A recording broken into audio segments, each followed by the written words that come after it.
Halo pemirsa Ni Hao Tiongkok, dimanapun Anda berada, apa kabar? Sebelum memulai edisi terbaru kali ini, izinkan saya Andy Chiu beserta tim yang bertugas mengucapkan selamat menunaikan ibadah puasa bagi Anda yang menjalankannya. Semoga di bulan Ramadan tahun ini kita dimudahkan dalam beribadah hingga hari kemenangan nanti. Berikut beragam informasi aktual dan menarik seputar Tiongkok yang telah kami siapkan untuk Anda. Kita mulai dengan berita ekonomi. Menurut seorang peneliti, dokumen pusat nomor 1 Tiongkok untuk tahun 2025 yang dirilis pada Minggu 23 Februari 2025 secara sistematis menguraikan berbagai upaya untuk memperdalam reformasi pedesaan dan memajukan revitalisasi pedesaan yang komprehensif di negara tersebut. Sebagai pernyataan kebijakan pertama yang dikeluarkan setiap tahun oleh otoritas pusat Tiongkok, dokumen tersebut dianggap sebagai indikator utama prioritas kebijakan negara beribu kota Beijing itu. Dokumen tersebut menyerukan upaya yang lebih kuat di bidang pertanian, daerah pedesaan, dan pekerjaan yang berhubungan dengan petani pada tahun 2025 dan seterusnya, dengan fokus pada memajukan revitalisasi pedesaan yang komprehensif dan memperkuat fondasi pertanian Tiongkok. Menurut dokumen tersebut didorong oleh reformasi dan keterbukaan, bersama dengan inovasi ilmiah dan teknologi, Tiongkok akan menjaga ketahanan pangan dan mencegah penurunan atau kambuhnya kemiskinan dalam skala besar. Dokumen tersebut menyatakan bahwa Tiongkok akan terus memperkuat kapasitasnya untuk memastikan pasokan produk pertanian utama, termasuk biji-bijian, menstabilkan luas areal biji-bijian, dan mempertahankan produksi biji-bijian yang stabil dan tinggi. Menurut kebijakan itu, Tiongkok akan memperkuat perlindungan lahan pertanian dan meningkatkan kualitas lahan pertanian. Tiongkok juga akan mendorong koordinasi antara penelitian pertanian dan kekuatan teknologi untuk mendorong terobosan. Untuk mengonsolidasikan dan membangun pencapaian dalam pengentasan kemiskinan, arahan tersebut menekankan mempertahankan garis dasar untuk mencegah kembalinya kemiskinan dalam skala besar. Hal itu juga menyoroti upaya untuk memperluas industri tingkat kabupaten yang menguntungkan masyarakat lokal, mengembangkan industri pedesaan yang khas, meningkatkan mekanisme untuk menyatukan dan membimbing petani, dan memperluas saluran pendapatan bagi petani. 进一步深化改革创新，加快推进乡村全面振兴，围绕着保障国家粮食安全和防止规模性返贫，加上这个乡村振兴的3项重点工作，乡村发展、乡村建设和乡村治理。 进行了系统部署。 Masih terkait dokumen pusat nomor 1 Tiongkok untuk tahun 2025, varietas rapeseed baru yang dikembangkan oleh Akademi Ilmu Pengetahuan Pertanian Tiongkok telah ditanam secara luas di kota Meishan, Provinsi Sichuan, Barat Daya Tiongkok, dan melaporkan peningkatan hasil panen per unit yang signifikan dan berhasil meningkatkan ketahanan pangan Tiongkok.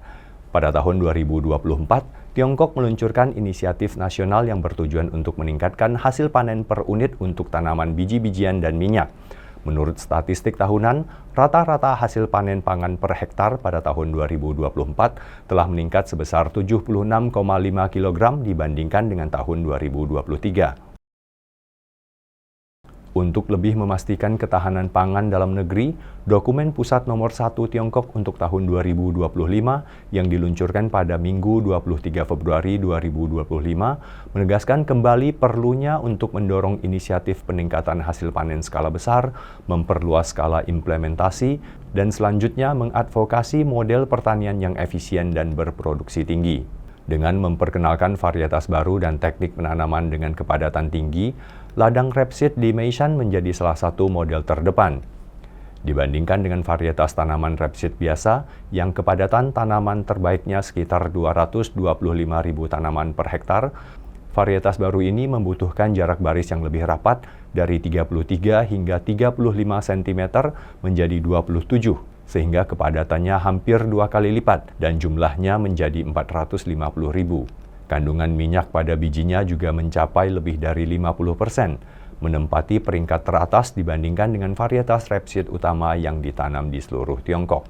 Pada tahun 2024, Komisi Pembangunan dan Reformasi Nasional mengumumkan inisiatif baru untuk meningkatkan produksi biji-bijian hingga 50 juta metrik ton pada tahun 2030. Seorang pakar mengatakan meningkatkan hasil per unit biji-bijian dan tanaman minyak sangat penting untuk mencapai tujuan tahun 2030. Sementara mengembangkan varietas baru dan mengadopsi teknik, peralatan, dan model pertanian baru merupakan pendekatan yang penting. 我们必须要提升单产，而且有能力提升粮食单产。从我们的实践效果来看，加快总结我们这2年试点的经验，总结一批好的技术集成模式，好的一批经验做法，把这些经验总结成规律性的东西进一步推广，对于保障国家粮食安全、牢牢端稳中国饭碗有巨大的作用。 Beberapa lembaga keuangan asing telah menerbitkan laporan penelitian terbaru yang menyatakan bahwa inovasi dan terobosan Tiongkok dalam kecerdasan buatan atau AI telah meningkatkan daya tarik aset Tiongkok. Menurut laporan terbaru dari UBS Securities, nilai pasar saham Tiongkok di sektor teknologi telah mencapai 21% dari saham kelas A, 6% lebih tinggi dari tahun 2022. Meng Lei, analis strategis pasar saham Tiongkok di UBS Securities, meyakini bahwa inovasi teknologi terkini dalam AI akan memberikan dampak berkelanjutan pada sektor-sektor yang memiliki rantai industri yang relatif panjang, seperti semikonduktor, perangkat lunak, perawatan medis, dan otomotif. 生成式 AI 的成本降低，有望不断惠及更多的行业。互联网数据中心也将帮助 AI 模型的训练 ，AI 驱动的药物研发也更具有更广泛的作用。 智能汽车行业也有望具有更强的竞争力。这些变化都将不断提升生活的舒适度，满足各位消费者的需要，也会让相关的资产价值不断显现。 Perusahaan manajemen investasi Neuberger Berman di Tiongkok juga menerbitkan laporan yang menyatakan optimis tentang kemampuan inovasi jangka panjang negara tersebut dan pencapaian inovasi sains teknologi dalam manufaktur kelas atas dan transformasi energi hijau yang lebih banyak dan menarik lebih banyak investasi. Sebuah laporan penelitian dari Goldman Sachs memperkirakan bahwa prospek positif pertumbuhan ekonomi Tiongkok ditambah dengan potensi peningkatan kepercayaan diharapkan dapat mendatangkan lebih dari 200 miliar dolar AS atau sekitar 3.255 triliun rupiah dalam aliran masuk portofolio.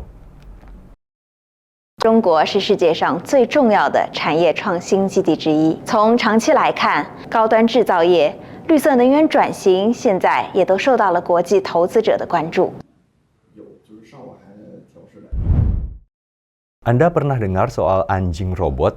Ya, Hangzhou Yunshen Chu Technology Corporation Limited atau Deep Robotics telah menarik perhatian global dengan anjing robot inovatif mereka yang mampu menjelajahi lingkungan yang menantang.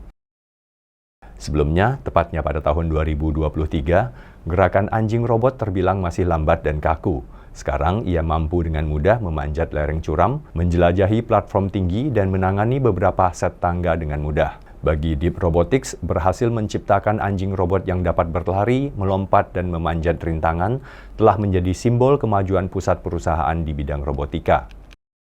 这个是我们在这边做一个自动化测试，所以说您这边看到它就是会跑几分钟，然后再进行一轮充电，充满电以后继续跑，这样每天24小时不间断的不停的这个测试。 Pengujian berkelanjutan ini memungkinkan anjing robotik mengumpulkan data lingkungan vital, pola berjalan, dan status gerakan yang kemudian dikirimkan ke sistem. Dengan menggunakan algoritma AI terbaru, robot tidak lagi diprogram secara manual untuk menavigasi lingkungan tertentu. Sebaliknya, robot dapat beradaptasi secara otonom dengan situasi baru, mempelajari cara bergerak sendiri. Pergeseran dari algoritma tradisional ke berbasis AI ini telah menandai transformasi signifikan bagi Deep Robotics. Perusahaan yang menonjol dari lebih dari 400.000 perusahaan robotika di seluruh Tiongkok itu kini telah berhasil menerapkan anjing robotiknya pada aplikasi praktis di lebih dari 400 proyek, termasuk inspeksi pembangkit listrik dan penyelamatan darurat. 我们现在更多的是基于一种更先进的 AI 算法，它本身就变得更智能了，它就是相当于有自身的一个学习能力，而不像以前是非常固定的。 基于一个场景，我一种步态，它的运动能力得到了一个很大的提升。以前不能去的地方或者不好去的地方，它现在都能从容的应对。所以说，对我们这个项目的交付、订单量都是有很大的帮助。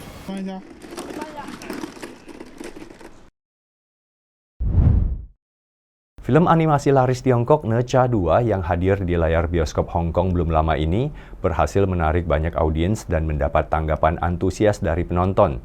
Sebagai sequel dari film laris tahun 2019 Ne Zha 1, Ne Zha 2 terus membangun mitologi Tiongkok di seputar karakter tersebut dan telah dirayakan sebagai tonggak sejarah bagi animasi Tiongkok.